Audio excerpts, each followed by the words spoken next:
Oh, hello everybody. It's Miss Willow. This is a tobacco hornworm, which turns into the Carolina Sphinx moth, which is a type of sphingidae, like the hawk moths. It flaps its wings super, super duper fast and drinks nectar from flowers just like a hummingbird. And you actually might think it is a hummingbird when it turns into its moth. Yes, hi, sweetie. Yes, you're very cute. I've always thought that these were so lovable, and I just got my new batch today, and I'm so excited. As you can see, if my camera would please focus, this one has a black line, a little aorta, his little if you stay still, he has a little vein on his back, which will start pulsating and showing up very vividly about the time when they are ready to pupate and dig underground and turn into their cocoon.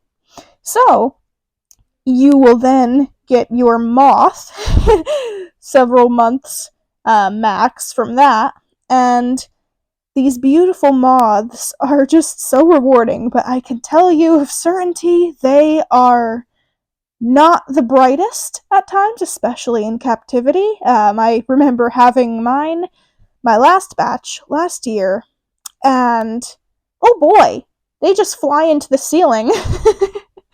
um, but oh my goodness, there's a couple different ways you can tell a tomato hornworm versus a tobacco hornworm, and you might even find them interchangeably on tobacco and tomato plants. So just because it's on a tomato plant does not mean it's a tomato hornworm.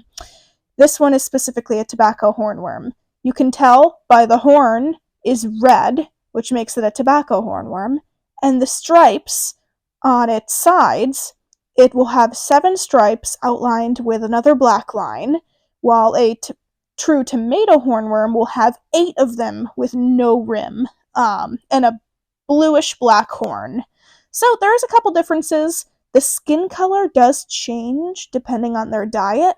So just because store bought or farm bought caterpillars appear blue or teal is mainly because of their diet. If they are eating a certain diet which comes with them, that will keep their color mainly a blue, depending on what they're eating. I find feeding mine actual tomato leaves as their main course diet, their skin will actually turn green. And they look completely different than they did when I first got them or when they first hatch.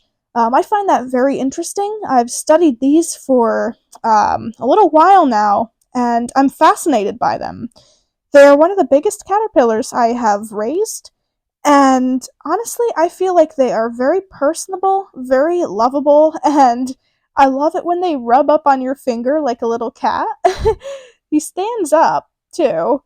He'll stand up and reach around, and sometimes if I put my finger there in front of him, he'll just rub on my finger back and forth, um, like a little itchy cat. I don't know how to describe it, but they're super cool, and when they get this big, they are heavy. I've had ones way bigger than this. I've fed mine really well. Um, and boy, do they weigh a lot. It's like holding a mini cucumber. But oh boy, those little just a little lesson on hornworms. Those little yellow eyes that you see on each segment of his side, those are actually how he breathes. Air passes in and out of those, and that is how the caterpillar breathes. So don't don't get that wet. Don't get those wet. That would be how the insect will drown. Those are technically his nose, but they are meant to look like scary little eyeballs so that predators don't want to eat them. Same as they have this terrifying looking horn at the end of their behind, which, even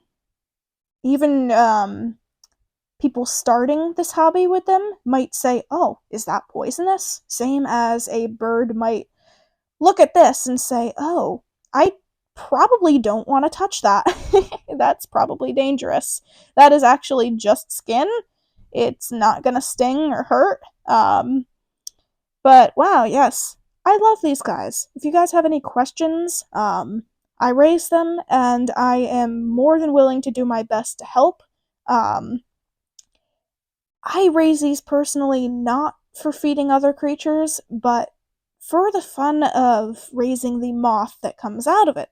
The process takes a while sometimes, but I feel like it's very, very rewarding and brings me back to those days of raising the butterflies. It's so nice just to watch and feel accomplished that you helped something so innocent and sweet grow into its full form. These are probably the easiest species of moth that I have personally come across, although with the virus NPV, very difficult at times. Same with every single type of caterpillar. There is little loopholes in the hobby that can easily wipe out your entire colony without you having done anything wrong. There is a lot to be careful of, a lot to keep in mind, a lot to research. But once you get this decently, please focus. Once you get this decently set up and understood, it's actually very fun in my opinion. Anyways, guys, a little bit longer video than I thought. I hope you guys have a wonderful day. Say bye. Say bye. And phone, please focus. Please focus. Bye, little sweetheart. Everybody say bye. Bye. Have a lovely day, everybody. Stay safe. Stay happy. Do something nice.